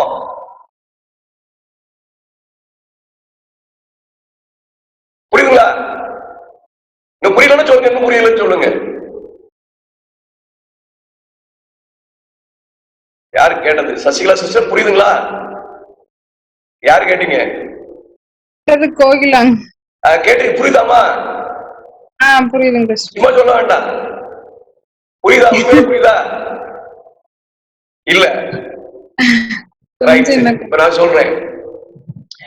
என் புருஷன் என் அடித்ததுனாலே நான் ஆலயத்துக்கு போனேன். இப்ப இதுக்கு அர்த்தம் சொல்லுங்க, பேசுங்க கொஞ்சம். என் புருஷன் என்னை அடித்ததுனாலே நான் ஆலயத்துக்கு போனேன். சொல்லுங்க, அர்த்தம் என்ன? அவர் வற்புறுத்ததுனால போனேன்னு சொல்லுங்க. அதே நான் ஆலயத்துக்கு போனதுனால என் புருஷன் அடித்தான். நான் போனனால அடி வாங்கினேன். ஆமா. இப்போ நிறைய வித்தியாசம் வந்துட்டா. ரெண்டு வாக்கியம் ஒரே வாக்கியம் தான், வார்த்தை எல்லாம் ஒரே வார்த்தை தான், வித்தியாசம் நிறைய தெரியுதா? ஆமா, வித்தியாசம். அப்போ அதே மாதிரி தேவன் என்னை மீட்பதற்காக பூமிக்கு வந்த போது பிரமாணத்தை நிறைவேற்றினார். எது முக்கியம்? என்னை மீட்பதற்காக வந்த அவர் என்னை மீட்பதுதான் முக்கியம். அந்த மீட்பில பிரமாணம் நிறைவேற்றப்படுகிறது. ஆனா எப்படி பிரசங்கிக்கிறாங்க அப்படின்னு சொன்னா, பிரமாணத்தை நிறைவேற்றி காட்டுவதற்காக கிறிஸ்து ஜீவனை விட்டார் அப்படின்னு சொல்றாங்க. அப்ப என்ன ஆயிருது? நான் முக்கியம் இல்ல, பிரமாணம் நிறைவேற்றப்படுவது முக்கியம். அப்படி பிரமாணம் நிறைவேற்றப்படும் பொழுது நான் மீட்கப்படுகிறேன். அவ்வளவுதான்.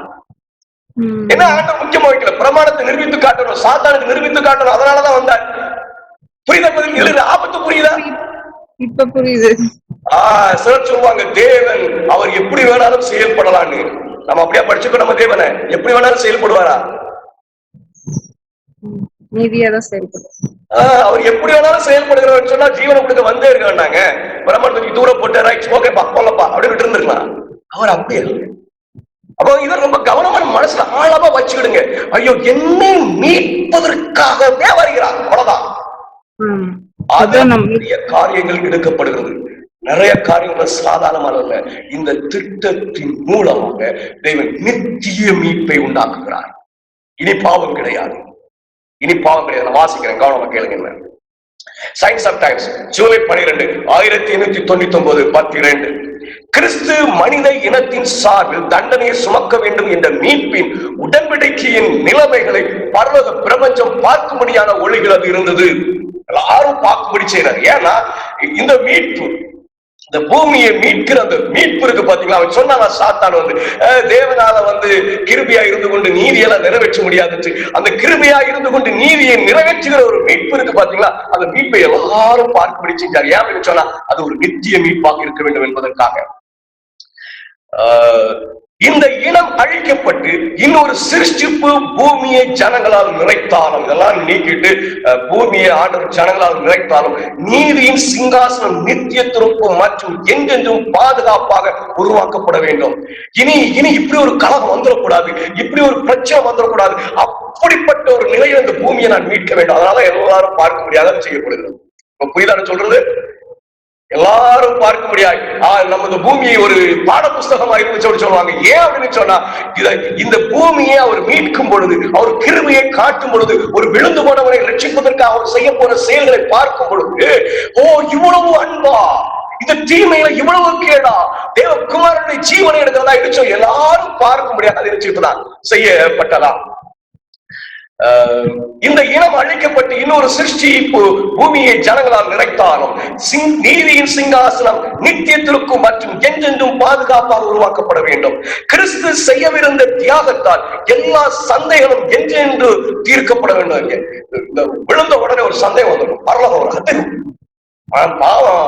ஆதாம் பாவத்தை சாப்பிட்ட உடனே பரலோகத்துல ஒரு அதிர்வு. என்ன நடக்க போகிறது? அவன் எவரா சத்தம் போடுறான், இனி இவங்களை மீட்க முடியாது அப்படின்னு சொல்லி. பரலோகத்துல ஆண்டவர் சாத்தானை எத்தனை தடவை கொண்டு வந்தாரு. இவங்களை மீட்பதற்கு தேவனிடத்துல யாவது திட்டம் இருக்கிறதா? பெரிய சந்தேகம். Is there any plan for these people to be redeemed?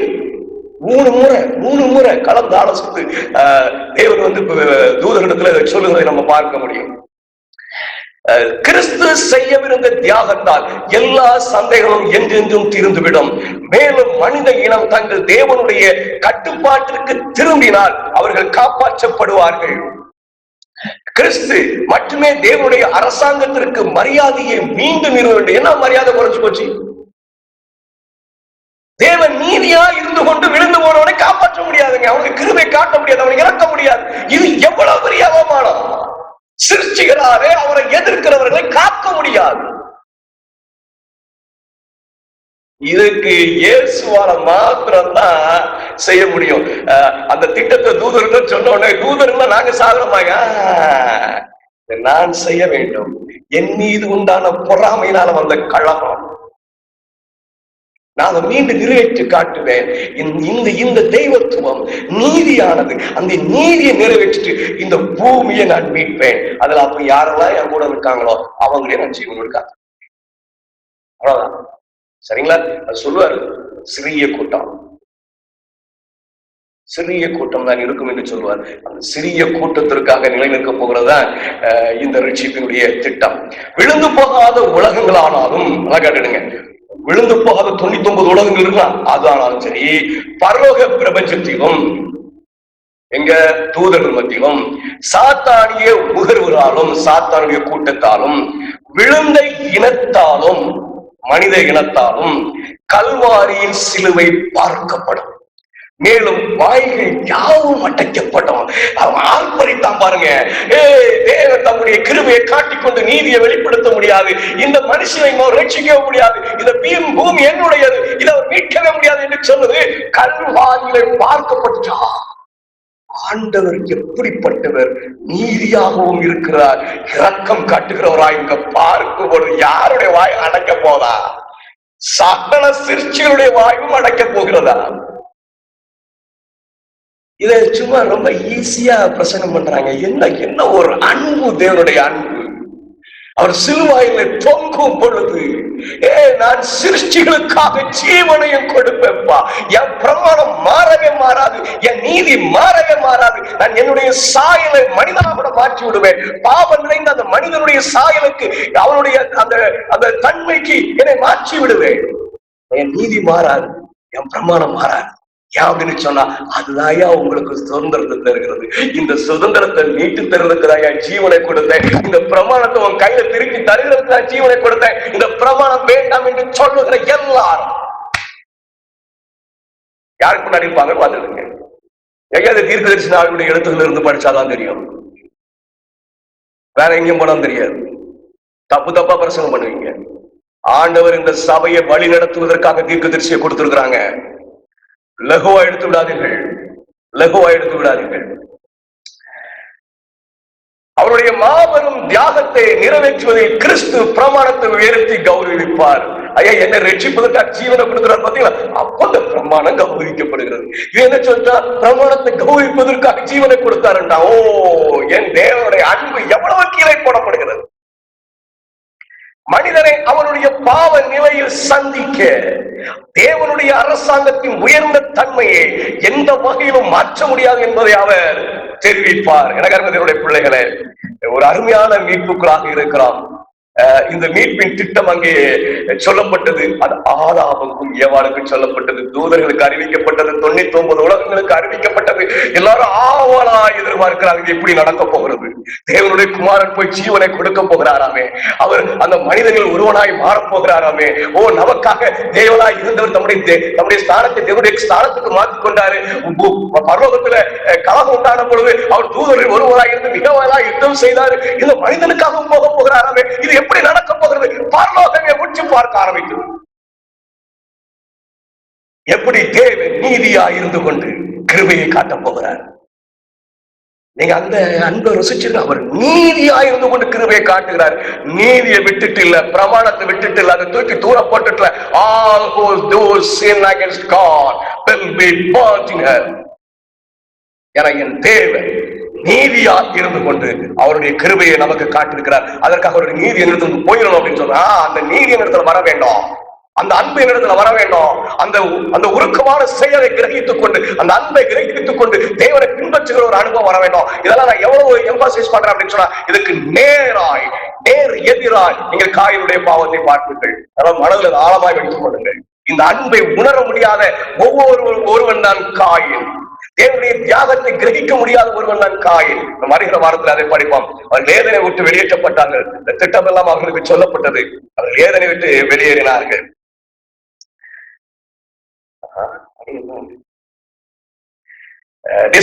பக்கம் 19. நம்முடன் வாசம் செய்ய வருவதன் மூலம் இயேசு மனிதர்களுக்கும் தேவதூதருக்கும் தேவனை வெளிப்படுத்த வேண்டும். என்ன வெளிப்படுத்தணும்? பிரமாணம் கை கொள்ள முடியும்யா? நீதியாய் இருந்து கொண்டு கிருபையை காட்ட முடியும். நீதியாய் இருந்து கொண்டு விழுந்து போனவனை மீட்க முடியும்.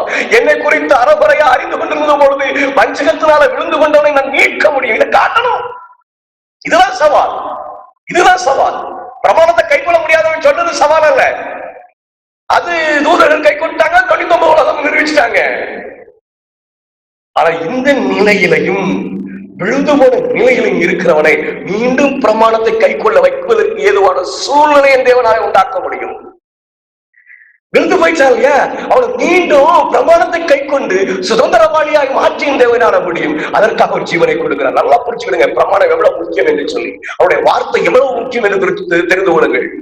அந்த வார்த்தைய விழுந்து போனவன் இவருடைய மீட்பினாலே, தியாகத்தினாலே மீண்டும் அதை செய்ய முடியும் என்று ஆண்டவர் நிரூபிக்கிற ஒரு அனுபவம் தான் அந்த அவர் மனிதனாக வந்து வாழ்ந்து காட்டி ஜீவனை கொடுக்கிற ஒரு அனுபவம். நம்முடன் வாசம் செய்ய வருவதன் மூலம் இயேசு மனிதர்களுக்கும் தேவதூதர்களுக்கும் தேவனை வெளிப்படுத்த வேண்டும். அவர்தான் தேவனுடைய வார்த்தை, தேவனுடைய சிந்தையை கேட்கக்கூடியதாக்கப்பட்டது. அவர் என்ன நினைக்கிறார், எப்படி செயல்படுகிறார் என்பதெல்லாம் பார்க்க முடியாது. இயேசு அந்த பூமியில வந்தார். இரக்கமும் கிருபையும் நீதி சாந்தமும் மகாதயமும் சத்தியமும் உள்ள நீர் என்னிடத்தில் வைத்த அன்பு அவரிடத்தில் இருக்கும்படி நானும் அவரிடத்தில் இருக்கும்படிக்கும், அன்பு அவரிடத்தில் இருக்கும்படிக்கும் நானும் அவரிடத்தில் இருக்கும்படிக்கும் உம்முடைய நாமத்தை அவர்களுக்கு தெரியப்படுத்தினேன் என்று அவருடைய சீஷர்களுக்கான அவருடைய ஜெபத்தில் அவர் சொல்லுகிறார். என்ன? ஆனால் அவருடைய பூமிக்குரிய பிள்ளைகளுக்கு மட்டும் இந்த வெளிப்பாடு கொடுக்கப்படவில்லை. நமது சிறிய உலகம் பிரபஞ்சத்தின் பாட புத்தகமாகும். பாட புத்தகம் அப்படின்னு சொல்றது என்னை கொண்டு பாடம் நடத்தவில்லை. என்னை மீட்பதற்காக தேவன் தீர்மானித்த பொழுது அவர் சகல உலகத்துக்கும் அவர் எப்படி சாத்தானுடைய சவாலை சந்திக்கிறார் என்பதை பார்க்கிறார். என்ன சந்திப்பு அப்படின்னு சொன்னா, அவர் நீதிபரராய் இருந்து கொண்டு கிருபை எப்படியா காட்ட முடியும், அவர் காட்டுகிறார். அதனாலே நானும் மீண்டும் அந்த நீதிக்குள்ள ஓட முடிகிறது என்கிற உண்மையை அவர் கற்றுத் தருகிறார். அவருடைய கிருபையினாலே அவருடைய நீதியை நிலைநாட்டிக் கொண்டு ஒரு பெரிய கூட்டத்தை மீட்க முடியும் என்பதை சகல தூதர்களுக்கு முன்பாக காட்டுகிறார். God is glorified.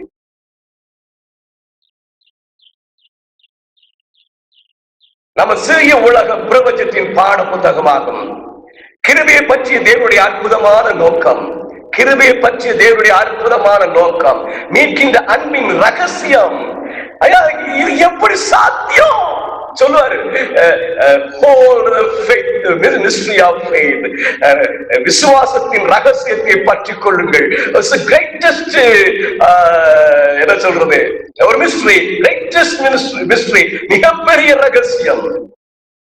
ஆண்டவர் நீதியாய் இருந்து கொண்டு கிருபையை காட்டுகிறார். நீங்கள் இதை நம்பினால் அவருடைய நீதிக்குள்ளாக வரலாம், அவருடைய நீதியை நீங்கள் செயல்படுத்தலாம். ஆகிய இந்த கருப்பொருளுக்குள் இதுக்குள்ளதான் நல்லா வாசிக்கிறேன். கிருபையை பற்றிய தேவனுடைய அற்புதமான நோக்கம், மீட்கின்ற அன்பின் ரகசியம் ஆகிய இந்த கருப்பொருளுக்குள் உற்று பார்க்க தேவதூதரும் ஆசையா இருக்கிறார்கள். பிரமாணத்தை கை கொள்ள முடியுமா முடியாதான்னு பாக்குறதுக்கு இல்லைங்க. இது எப்படி ஒரு விழுந்து போனவனை அவர் மீட்க போகிறார். அவருடைய ஜீவன் எப்படி இவர்கள் எல்லாரையும் மீட்க போகிறது, அவரோடு வருகிற எல்லாரையும் மீட்க போகிறது. எப்படி ஐயோ தேவனுடைய அன்பு இவ்வளவு ஆழமானதா, இதை பார்க்கிறதுக்கு ஆசையா இருந்தார்கள். மேலும் இது முடிவில்லாத யுகங்கள் முழுவதும் அவர்களின் படிப்பா இருக்கும். சிலுவையோட முடிந்து போறது இல்லை. பூமியிலிருந்து நாம் மீட்கப்பட்டவங்க முடிந்து போறதல்ல அந்த ரட்சிப்பின் திட்டம். அழகா சொல்றாங்க பாருங்க, முடிவில்லாத யுகங்கள் முழுவதும் அவர்களின் படிப்பாக இருக்கும். அதனாலதான் வேதம் சொல்லுகிறது, நித்திய மீட்பை உண்டாக்கினார். ஐயா, அந்த மீட்பை நித்தியமாய் படிக்கிற அளவுக்கு இருக்கான். அது என்னங்க இருக்கு? ஐயோ, சிலுவையில வந்தார், தொங்குனாரு, மரிச்சார், அப்படி இல்லை. அதுக்குள்ள இருக்கு பாருங்க, ஒவ்வொரு ஆண்டு ஜேக்கர் ஸ்டீபனை எப்படி ரட்சித்தார். இதை ஆராய்கிற அறிவுல அவர்கள் வளருவார்களாம். அவர்கள் மாத்திரமல்ல, மீட்கப்பட்ட மற்றும் விழுந்து போகாத இருவரும் கிறிஸ்துவின் சிலுவையில் அவர்களின் அறிவியலையும் அவர்களையும் பாடல்களையும் காண்பார்கள். இயேசுவின் முகத்தில் பிரகாசிக்கும் மகிமை சுய தியாக அன்பின் மகிமை என்று பார்க்கப்படும். சுய துறப்பு பிரமாணம் என்னன்னு படிச்சுக்கிடுங்க. சுய துறப்பு, செல்ஃப் சாக்ரிஃபைஸ். அன்புதான் பூமிக்கும் பரலோகத்துக்கும் ஜீவ கற்பனை. Sacrificing myself for God. ஏன்னா சுயமா இருக்கிற ஒரு சின்ன காரியத்தை கூட உணர்வீங்க. அதுக்கு வசனத்துல அங்க தேடுறான், இங்க தேடுறான், அந்த வார்த்தையை சொல்றான், இந்த வார்த்தையை சொல்றான். ஓ சீனா காயினுடைய பாவம் படிப்போம் என்பது கல்வாரியில் இருந்து வரும் வெளிச்சத்தில் பார்க்கப்படும். தற்பொருளை நாடாது அந்த அன்பு தேவனுடைய இருதயத்தில் அதன் ஆதாரத்தை கொண்டு உள்ளது. மேலும் சாந்தமும் மனத்தாழ்மையுமான ஒருவரும் சேரக்கூடாத ஒளியில் வாசம் பண்ணுகளுடைய குணம் வெளிப்பட்டது. நிச்சயமாய் படிக்க போறோம். நிறைய குறிப்பு உண்டு. அதெல்லாம் நம்ம வாசித்தோம்னா எப்படி எல்லாம் படிப்பாங்க, வரலாற்று ஆசிரியர்கள் படிப்பாங்களாம், விஞ்ஞானிகள் படிப்பாங்களாம். அதை படித்து அவங்க சொல்லுகிறதுனாலதான் இனி கலகம் கிடையாது. அவருடைய கையில காயத்தை பார்க்கும், என்ன காயம் அப்பா, இவ்வளவு ஆழமானதா? இனி பாவம் கிடையாது, இனி மீறுதல் கிடையாது. அதுக்காக பிரமாணம் கிடையாது நினைக்கிறாதீங்க. பிரமாணம் உண்டு, ஆனா மீறுதல் கிடையாது. என இதை பார்க்கும் பொழுது ஓ, பாவத்தை செய்வதற்கு தேவனுடைய வார்த்தைக்கு எதிராக ஒருவரும் பார்க்க போக முடியாது. அவருடைய கைகளில் அந்த அடையாளத்தை பார்க்கும் பொழுது ஒருவரும் போக மாட்டார். சாத்தானை அழிப்பதற்கு தேவன் முடிவு செய்தார். Bible training school December 1, 1907. மனுஷன் மட்டுமல்ல, ஆனால் தேவதூதர்களும் மீட்பருக்கு கனத்தையும் மகிமையும் வழங்குவார்கள். நம்ம மாத்திரம் இல்லை, அந்த மீட்பை பார்த்து எல்லாரும் அவரை மகிமைப்படுத்த போகிறார்கள். ஏனென்றால் அவர்கள் தேவனுடைய குமாரனின் துன்பங்களால் மட்டுமே பாதுகாப்பாக இருக்கிற. என்ன பாதுகாப்பு? இனி மீறுதல் வராது, இனி கலகம் வராது.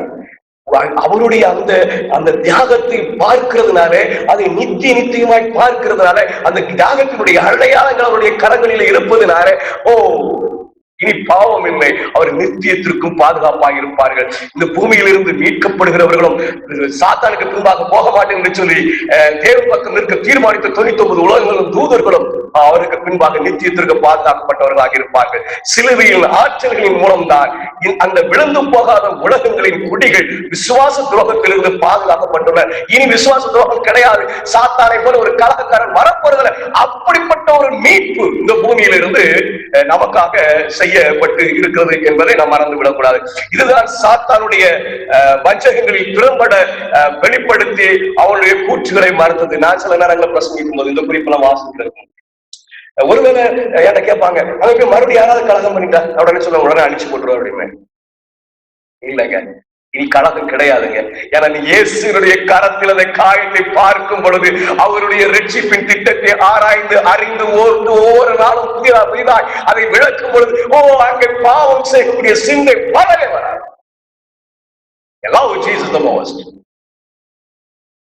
கிறிஸ்துவின் ரத்தத்தால் கழுவப்பட்டவர்கள் மட்டுமல்ல, பரிசுத்த தூதர்களும் கூட உலகத்தின் பாவங்களுக்காக அவருடைய உயிரை கொடுக்கும் அவருடைய இறுதியான செயலால் அவர்களுக்கு ஈர்க்கப்பட்டார்கள். இயேசு போல நாங்க போறேங்க அந்த திட்டத்தை நிறைவேற்றுறதுக்கு அப்படின்னு தூதர்கள் சொன்னார்களாம். அவ்வளவு அன்பு உள்ளவர்கள் அவர்கள் தேவனுடைய குமாரன் மீது. நீங்க ஏன் சாப்பிடணும், நான் போறேன், இல்லப்பா நித்திய மீட்பை நான் உண்டாக்க போறேன். நீங்க எல்லாம் என்ன பார்த்து இனி ஒருபோதும் எனக்கு விரோதமாய் கலகம் செய்யக்கூடாது. ஆமென். காடு எவ்வளவு, தேவன் எவ்வளவு அற்புதமாய் செய்திருக்காரு பாருங்க. என்ன ஒரு அன்பான மீட்பு. ஐயோ, இதை நினைச்சு பார்த்தோம்னா எப்படி பாவம் செய்ய முடியும்? இம்பாசிபிள். என்னுடைய பாவத்திற்கு அவருடைய சம்பந்தம் கண்ணீரோடு அனுமதி தவிர அவருக்கு விரோதமாய் நான் எப்படி கலகம் செய்ய முடியும்? எனக்கு பிரியமா வசனங்கள் தேடுகிறதெல்லாம் போயிடணும். நம்ம படித்து முடிப்போம். கடந்த அடுத்த வாரத்துல பயங்கரமான பாவம் சாத்தான் மிக வஞ்சகமாக பூமியை வழி நடத்துகிறார். சாத்தானின் கலகத்தை தேவன் கையாளுவது பிரபஞ்சத்தின் முன் நியாயப்படுத்துகிறது. நிச்சயமும் துன்மார்க்கத்தை அழிக்கிறது அவருடைய ஜீவன் மூலமாக, அவர் ஜீவனை கொடுத்ததின் மூலமாக நியாயப்படுத்துகிறது. நிச்சயம் முழுவதும் கலகம் மீண்டும் எழாத வகையில் தேவனுடைய நீதியும் இறக்கம் முழுமையாக நிரூபிக்கப்பட்டுள்ளது. எந்த விதத்திலும் கலகக்காரத்துடைய சிந்தனை அங்க போக முடியாது. தேவனுக்கு அடிமையாக இருக்கக்கூடிய அந்த மனநிலையை விட்டுவிட்டு அப்படிலாம் போக முடியாது. என் தேவன் என்ன சொல்லுகிறார் செய்வேன் என்பதை அவருடைய அன்பை பார்த்து இங்க ருசித்து பார்க்கிறவனை மாத்திரமே அவர் கூட்டிட்டு போவார். கண்மூடித்தனமான ஒரு செயல் அல்ல, நீதியின் செயல். Because my God is a God of justice. அவர் நீதியின் தேவன், அதை விட்டு கொடுக்க மாட்டார், மாறவே மாறார். தேவனுடைய ஆலயத்தில் கடைசி நேர போதனைக்காக சென்ற போது நெருங்குகின்ற அவருடைய தியாகத்தை நோக்கி பார்த்து அவர் சொன்ன, இப்பொழுதே இந்த உலகத்தை நியாயத்திற்கு உண்டாகிறது, இப்பொழுதே இந்த உலகத்தின் அதிபதி புறமாக தள்ளப்பட்டு போனான். அவன் மாத்திரம் இல்லை, அவனோடு கூட இருக்கிற எல்லோரும் அழிக்கப்படுவார்கள். நான் பூமியிலிருந்து உயர்த்தப்பட்டிருக்கும் போது எல்லோரும் என்னிடத்தில் இழுத்துக் கொள்வேன் என்று அவருடைய சொந்த வார்த்தையில் தெரிவித்தல் அப்படியாக இருக்கிறது. எல்லாரையும் அவர் பக்கம் இழுத்துக் கொள்வார். பூமி மட்டுமல்ல, ஆனால் பரலோகத்தையும். ஏனென்றால் பரலோகத்திலும் பூலோகத்திலும் முழு குடும்பத்துக்கும் நாமக்கரராகி அவர் என்று அவரை பற்றி உள்ளது. அவரை பத்தி என்ன சொல்ல போட்டிருக்க வசனத்துல அப்படி சொன்னார். வசனத்துல தான் விளக்கம் கொடுக்குறாங்க. நான் அந்த வசனத்தை வாசித்து விளக்கம் சொன்னேன் அப்படின்னு சொன்னா அவர் சொந்த விளக்கம் அப்படின்னு போயிடுவோம். அவர் எப்படி பரலோகத்துக்கும் பூலோகத்திற்கும் நாமக்கரன் ஆனார் என்பதை அழகா விளக்குறாங்க. இல்லையா, நித்திய மீட்பை உண்டாக்கி கொடுத்திருக்கிறார். அதனால எல்லாருக்கும் அவர் தான். இங்க நீ கலகம் வராது. எபேசியர் 3:15, எபிரேயர் 9:12 தம்முடைய சொந்த ரத்தத்தினாலும் ஒரே தரம் மகா பரிசுத்த ஸ்தலத்தில் பிரவேசித்து நித்திய மீட்பை உண்டு பண்ணுகிற இந்த வசனம் தான் விளக்கப்படுகிறது. சொல்ல எனக்கு புதுசா ஒண்ணும் கிடையாது அப்படின்னு சொல்லி இந்த வசனம் தான் விளக்கப்படுகிறது. எனக்காக பிள்ளைகளை, கர்த்தர் இந்த பூமியை ரட்சித்தார் என்று சொல்லும் போது நம்ம எப்படி ரட்சிக்கிறார் தெரியுமா? நித்தியமாய் இனி கலகம் இல்லாத வாழ்க்கைக்கு ரட்சிக்கிறார்.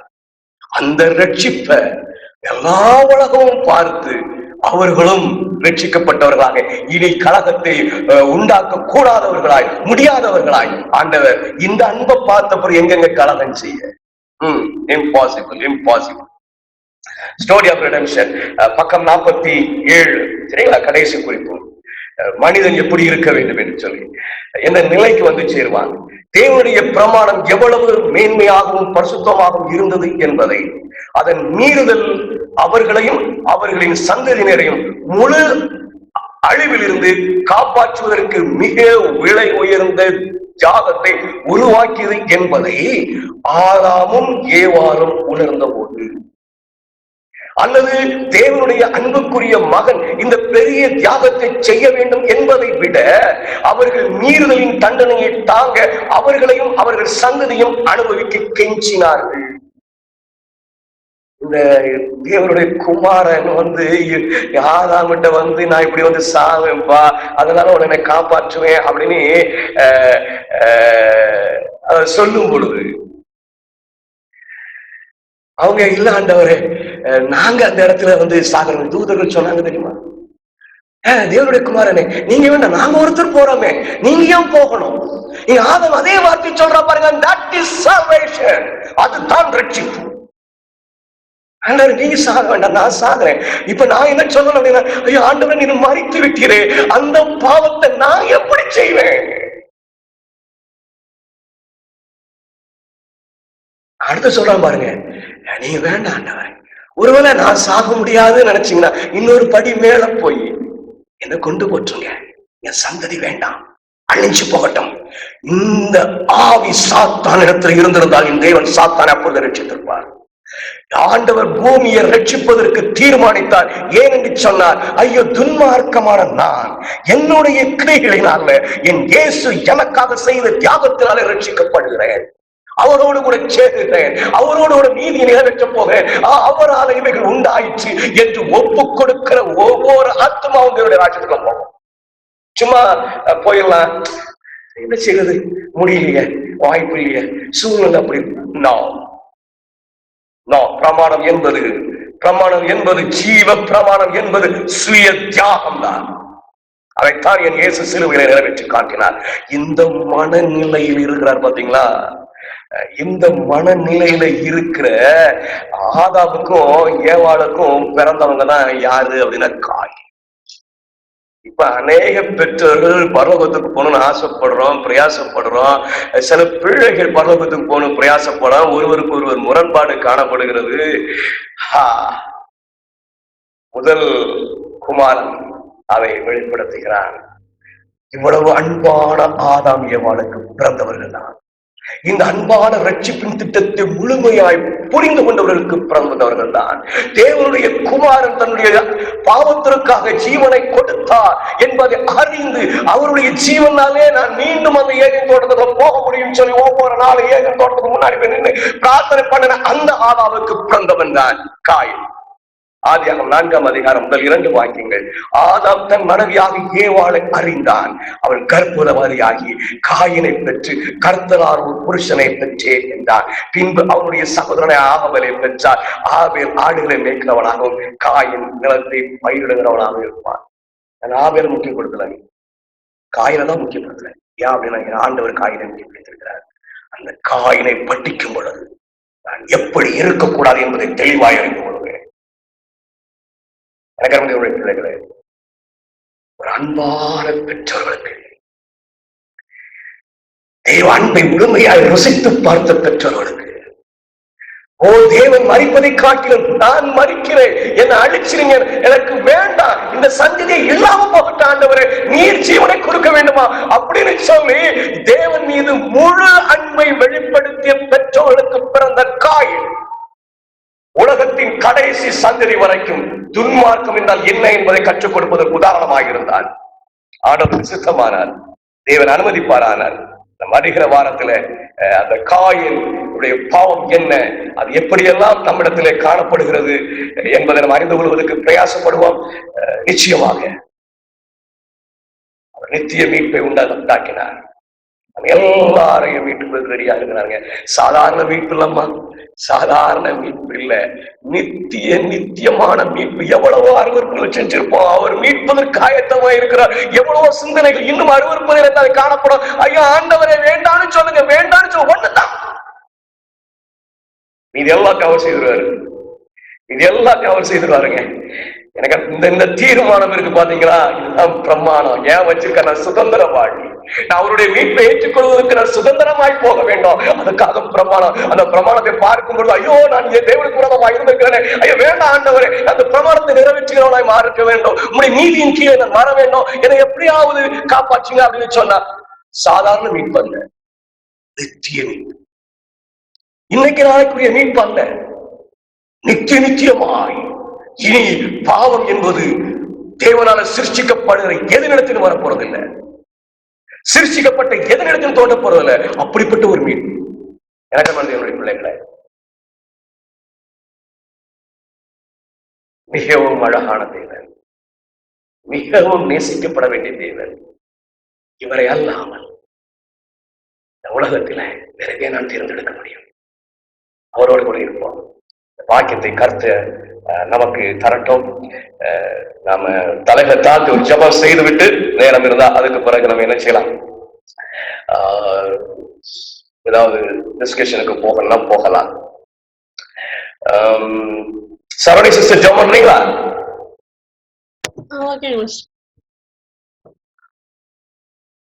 எங்களை அதிகமாக நேசித்த அன்பின் பரம தகப்பனே, இந்த அருமையான காலையோட கத்த ஓய்நாள் கொடுக்கத்தாவே உங்களுடைய அன்பை பத்தி படுத்த.